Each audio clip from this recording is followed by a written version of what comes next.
लेकिन जैसे ही माला किचन की तरफ बढ़ती है, उसकी सास उसे रोक देती है। अरे अरे, क्या हुआ बहू, किचन में क्या करने जा रही हो? वो माँ जी, वो सबके लिए कुछ चाय नाश्ता बनाने जा रही थी। चाय का सुनकर माला की सास सुमन हड़बड़ा जाती है और उससे कहती है, अरे नहीं नहीं बहू, हम सुबह सुबह चाय नहीं पीते। अरे तुम्हें पता भी है चाय पीने से कैंसर हो जाता है।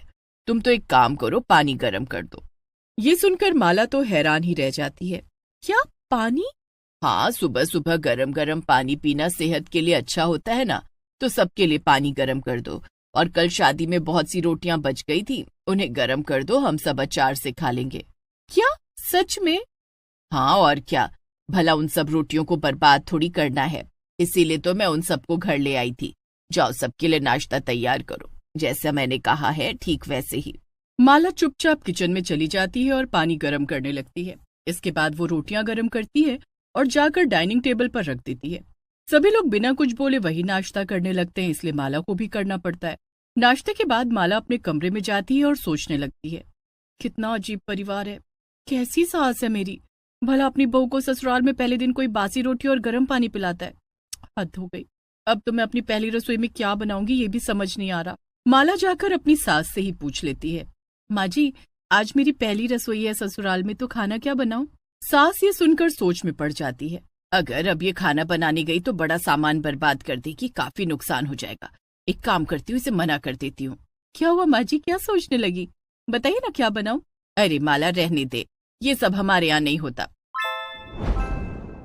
लेकिन जैसे ही माला किचन की तरफ बढ़ती है, उसकी सास उसे रोक देती है।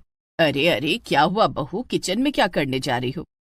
वो माँ जी, वो सबके लिए कुछ चाय नाश्ता बनाने जा रही थी।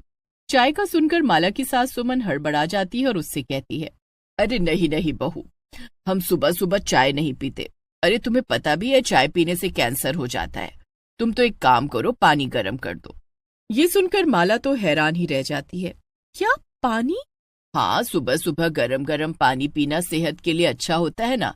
तो सबके लिए पानी गरम कर दो। और कल शादी में बहुत सी रोटियां बच गई थी, उन्हें गरम कर दो, हम सब अचार से खा लेंगे।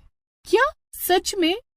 हाँ और क्या, भला उन सब रोटियों को बर्बाद थोड़ी करना है। इसीलिए तो मैं उन सबको घर ले आई थी।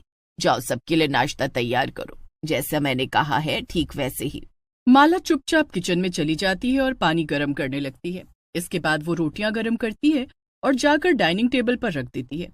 सभी लोग बिना कुछ बोले वही नाश्ता करने लगते हैं, इसलिए माला को भी करना पड़ता है। नाश्ते के बाद माला अपने कमरे में जाती है और सोचने लगती है, कितना अजीब परिवार है, कैसी सास है मेरी। भला अपनी बहू को ससुराल में पहले दिन कोई बासी रोटी और गर्म पानी